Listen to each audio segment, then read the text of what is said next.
Hello friends, good day to all of you. मैं राजन राज, स्वागत है आपका इंडियन साइंटिफिक पे। दोस्तों, 18 अक्टूबर 1917 को पटना के दीदारगंज में धोबी घाट से खोजी गई यक्षिणी की मूर्ति आज से 3000 साल पुरानी चुनार के बलुआ पत्थर से बनी 5 फीट 2 इंच लंबी पटना के संग्रहालय में रखी गई सबसे अद्भुत और सुंदर मूर्ति में से एक है। दोस्तों, यक्षिणी की यह मूर्ति आज से लगभग 3000 साल पुरानी है। साथ ही इसके साथ जुड़ा है आज से 3000 साल पुराना रहस्यमयी मिथ इतिहास। इसलिए आज मैं आया हूँ पटना के संग्रहालय में और मैं पर्दा उठाऊंगा आज से 3000 साल पुराने मिथ इतिहास पे से इंडियन साइंटिफिक रिसर्च के द्वारा।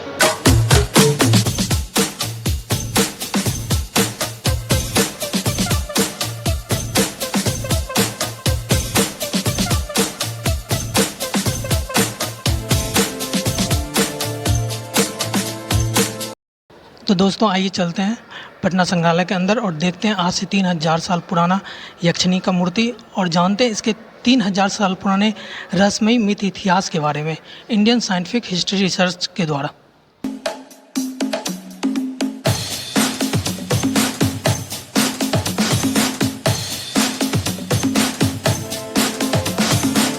दोस्तों, चुनार के पत्थर से बनी यक्षिणी की यह मूर्ति मौर्य काल की सबसे अद्भुत और कलात्मक के मामले में बेजोड़ कलाकृति मानी जाती है। जैसा कि आप इस मूर्ति के आगे पीछे दोनों तरफ से कलाकृतियों को देख सकते हैं, इससे यह प्रतीत होता है कि इस मूर्ति को किसी ऐसे स्थान पर रखा जाता होगा जहां से लोग इसे आगे पीछे किसी तरफ से देख सके।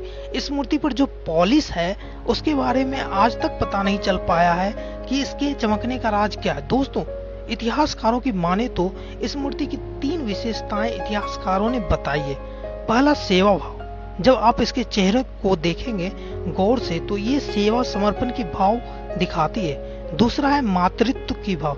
दोस्तों, इस मूर्ति के पेट के पास जो कलाकृति बनाई गई है, जब महिला अपने बच्चे को जन्म देती है तो उसके पेट की रचना कुछ इस तरह हो जाती है। और दोस्तों, जब आप ऊपर की तरफ देखोगे तो आपको इस मूर्ति की जो ब्रेस्ट है उससे यह दिखाया गया है, जब औरत मां बनती है तो उनके स्तन में दूध बढ़ने के कारण ब्रेस्ट के साइज में अंतर आ जाता है, जो इस मूर्ति के मातृत्व की भाव को प्रकट करता है और इसे आप साफ देख सकते हैं। दोस्तों, और तीसरी विशेषता यह है, यक्षिणी की जो मुस्कान है वो मोनालिसा से भी बेहतर मानी जाती है। दोस्तों, अब आइए जानते हैं उस मिथ इतिहास को जो यक्षिणी के लिए प्रचलित है। दोस्तों, यक्षिणी को हिंदू, जैन और बौद्ध परंपराओं में पौराणिक जीव माना गया है, जिसे पुरुष पे जादू करने वाली महिला बताई गई है। और संस्कृत में तो इसे दानव रूपी अप्सरा बताया गया है, जो कभी क्रोध कभी शांत स्वभाव की हो सकती है। साथ ही वे मानव के मांस और रक्त के लिए भी तरस सकते। दोस्तों, जो केवल कल्पना पे आधारित मिथ इतिहास है। दोस्तों, प्राचीन शोधानुसार जो फैक्ट मैंने इकट्ठा किया वो इसके रहस्यमयी मिथ इतिहास पे से पर्दा उठाएगा। दोस्तों, बौद्ध के प्राचीन किंवदंतियों में ही छुपा है यक्षिणी बनने के साइंटिफिक रीजन। दोस्तों, बौद्ध किंवदंतियों के अनुसार यक्षिणी मेरू के पौराणिक पर्वत पर रहती थी। मेरू पर्वत आज का पमीर पर्वतमाला है और यह अभी अधिकांश भाग तजाकिस्तान और अफगानिस्तान में स्थित है। दोस्तों, लेकिन फैक्ट तो ये है कि यक्ष एक प्राचीन भारत में पाए जाने वाली एक प्राचीन बंजारन जनजातियां थी, जो पहाड़, जंगल और नदियों के आसपास रहते थे। और इन जनजातियों का जन्म केंद्र अरावली पर्वत से हिंदू कुश पहाड़ी और सिंधु नदी के क्षेत्र के आसपास का माना जाता है। दोस्तों, ये बंजारन जनजातियां प्रकृति के उपासक थे और बदलते मौसम के साथ अपना ठिकाना बदलते थे, परंतु दूसरा ठिकाना नदी के किनारे या कोई पहाड़ी इलाका ही हुआ करता था। दोस्तों, इन जनजातियों में महिला को ही विशेष स्थान प्राप्त था और हर फैसला महिला ही लेती थी, जिसे हम यक्षिणी के रूप में जानते हैं। दोस्तों, ये लोग शारीरिक मेडिटेशन पे काफी ध्यान देती थी, जिसके कारण इन लोगों की शारीरिक बनावट काफी आकर्षक और सुंदर हुआ करती थी। दोस्तों, साथ ही इन लोगों के पास ऐसी 3 प्रकार की प्राचीन विद्या कला थी जो इन्हें रहस्यमयी बनाती है। दोस्तों, पहला योग की सिद्धियां, जिसके कारण वह आपके मन की बातों को जान सकती थी। दोस्तों, सामान्यतः सिद्धि शब्द का अर्थ चमत्कार या रहस्य समझा जाता है, लेकिन योगानुसार सिद्धि का अर्थ यहाँ इंद्रियों के विकास को व्यापक रूप देना है, अर्थात जिससे देखने, सुनने और समझने की क्षमता का विकास होता है। और यक्षिणियों के पास योग की ऐसी ही सिद्धियां थी जिससे वे हैरत अंगेज कारनामे को करती थी, जिसे कोई समान व्यक्ति नहीं कर सकता था, जिसके कारण उन्हें प्राचीन लोग देवी या दानव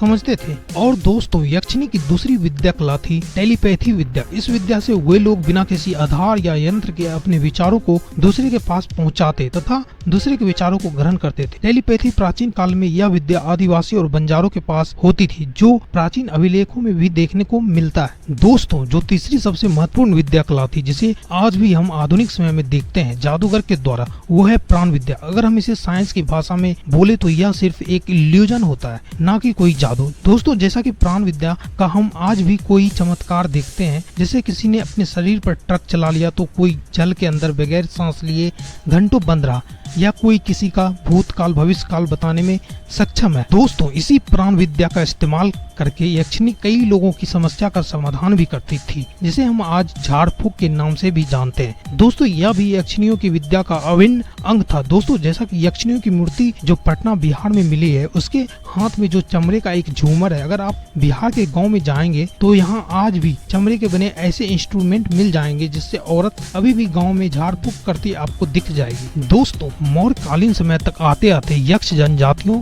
पमीर पर्वतमाला पहाड़ियों से होते हुए मध्य प्रदेश तथा उत्तर प्रदेश और बिहार ऐसे राज्य जहाँ पानी के स्रोत जैसे झील या नदियां और गुफाएं या छोटे मोटे जंगल को अपना निवास स्थान बनाया, लेकिन नगर या शहर के द्वार से हमेशा दूर रहते थे। दोस्तों यक्षिणी मनुष्य के किसी समूह के लिए मददगार साबित हुई तो किसी के लिए नुकसानदेह। दोस्तों इसलिए प्राचीन समय में प्राचीन लोगों ने यक्षिणी को रक्षा की देवी मानने लगे और इसके चमत्कार को लेकर कई काल्पनिक कहानी को गढ़ा गया। इसलिए नगर के गेट पे यक्षिणी की मूर्ति को स्थापित करवाने लगे ताकि ये उनके नगर की रक्षा करेगी, ऐसा धारणा बन गई। पटना के दीदारगंज के धोबी घाट से जो यक्षिणी की मूर्ति मिली, वहाँ पे आज से 3000 साल पहले मौर्यकालीन नगर हुआ करता था। तो ये संभव है कि यह मूर्ति नगर के गेट पे सुंदरता और नगर की रक्षा के लिए बनाई गई होगी।